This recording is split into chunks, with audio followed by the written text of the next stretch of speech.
Hi everyone. This is my response video to Mr. HOFFAME'S latest questions. So here we go. His first question was, what's the number one negative about my record collection? This was kind of a tough one, but if I were to think of a negative, and this might not really technically qualify, but since I like so many different types of music, my record collection, which has been amassing for the last 3 years, I've been doing it seriously for about 3 years, it's so spread out. I have something from every genre. So I'd like to start dedicating myself going forward towards sort of concentrating or focusing on certain groups that I love, and starting to sort of move towards completing sets of certain bands that I really like. As it is right now, a lot of the stuff that I love, I don't even have at all in my vinyl collection, just because a lot of what motivated me to start collecting vinyl was to kind of explore bands that don't exist anymore and obscure bands from the past.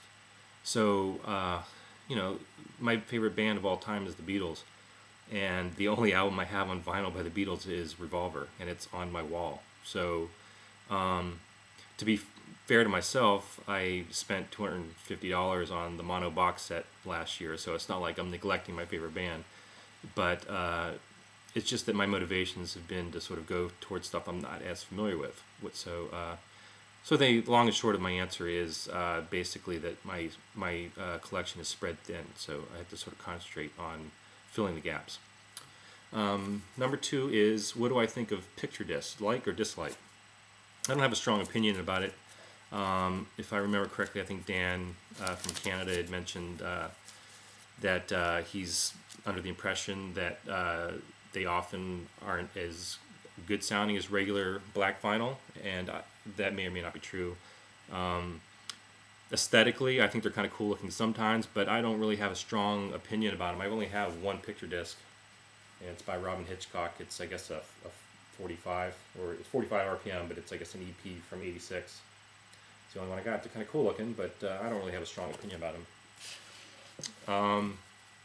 Genre you could care less about, or if it never existed. This is a little bit of a toss-up between a couple, but if I were to pick one, it would be modern, what I call pop country, and to me it's not even country. Stuff that's mainstream country from today. I'm not even biased against country. I mean, I actually enjoy traditional country. I tend to sort of say from 1980 and earlier is usually what I tend to like. Stuff like Willie Nelson, Merle Haggard, all that, the traditional country stuff. But today's stuff, it's just too glossy, and it's poppy and prefab, and I just don't like it. So the next question. That you could not do without. The genre that you could not do without. I guess I would say, if you've watched the first few videos, I think I have mentioned that my initial interest and my biggest interest is 60s music. So I guess I would just say 60s rock music. To me, that was just when it all kind of, I mean, I know that technically rock started in the 50s, but sort of the way I sort of vision, like sort of what we sort of see as rock music today, really started taking form in the 60s. And it was just such an exciting time, because they were experimenting with different sounds, and it was just this kind of boiling pot of different influences, and things were just really exciting. So I guess, and it led to so much other stuff, so I guess that would be my pick. Next one, up to three people who define rock star. I guess I could go on about these. I just picked two, just because I think they sort of fit my definition of a rock star. I mean, everybody's definition might vary a little bit. I sort of, and I don't, to me, rock star could be a good thing, it could be a bad thing. Sometimes it can be bad. But my sort of stereotype or whatever of what a rock star is sort of the front man. It could be a woman too, I guess, but I tend to sort of think of the stereotype as being that front man, usually not even with an instrument. They have the microphone in their hand, and they're just connecting with the crowd. That's sort of the rock star thing. So I think that the first one I would pick would be Jim Morrison. And I think if you really think about it, Jim Morrison, in my eyes, was the first rock star is that I think of if my definition of what I just said as a rock star. Most of the artists back then that weren't pop, or pop as in just the really sort of light, fluffy stuff. They tended to have front men who played guitar often and didn't necessarily stand out. They were sort of part of a group. And while Jim Morrison, of course, was a part of a group, he was that sort of swaggering front man. And I think that he's really, if you think about it, the first one that was like that. He had the belt buckle and that sort of, just that sort of prototypical male front man that became so big in the 70s and 80s and on. So I think he's the one that pretty much innovated it. My second pick is really my favorite rock star is David Lee Roth. I just think that, to me, he embodies what rock and roll is about. It's fun. It can be goofy. So, so much music, especially now, takes itself so seriously. And I like a lot of that music.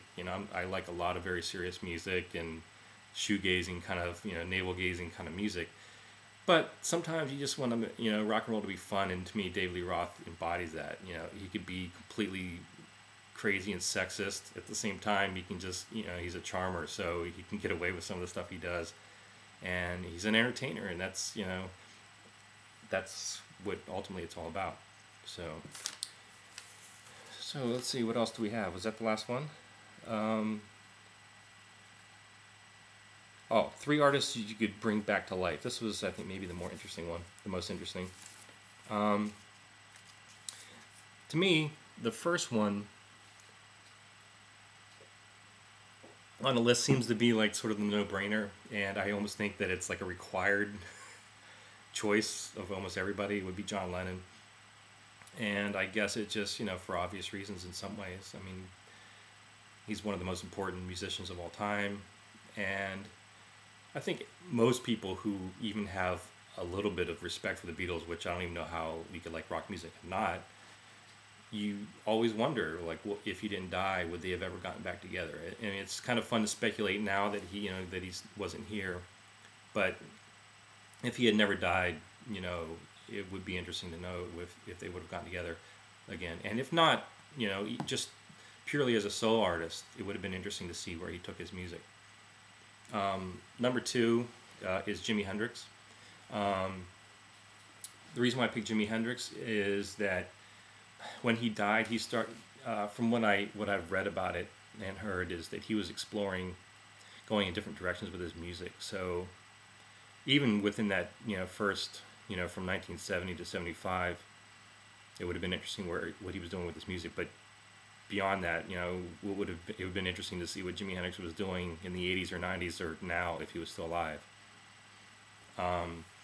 Lastly, maybe it's probably a little bit more out of left field, is Jeff Buckley.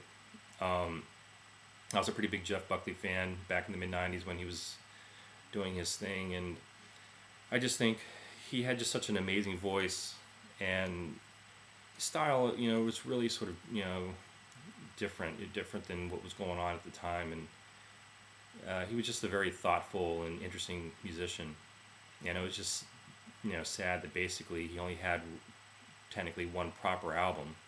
I mean, I guess he had something that was put out before, I believe, and then there was the posthumous release, the second one that was like the double CD, which I have. But otherwise, I mean, his career was so short, and he was just such an interesting and he just had such a beautiful voice, and he was a nice guitar player, and everything about his music was great. So it would have just been nice to at least got another 10 years or something, just to hear what he would have done. Which that's sort of weird to say, 10 years. I mean, he was such a young guy. I think he was in his late 20s when he died. So just, it would have been nice to see him, with a full life. Anyway, I think that was the last one. So, let me see, 3 artists. That was it. So anyway, here's my answers. I'm looking forward to seeing what everybody else has to say. See you later.